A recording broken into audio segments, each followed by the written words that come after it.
Hello, good afternoon. Hi, guys. Ay, pasok ko kayo. Still at home, birthday ko.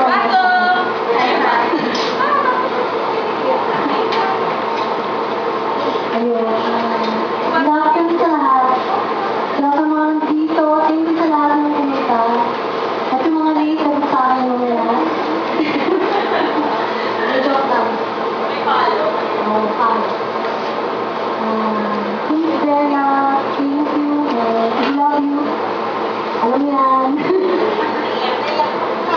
Mamaya ka lang mo yan. Sige, tinawag mo sa communication. Kasi baka wala ako. Hey, Mami, Mami, thank you sa pagpunta. Ate Joy, makasan mo, hindi na marinig. Oh, yan! Ayun, di ba ako kayo may buntis? Oh my God! Ayun lang, thank you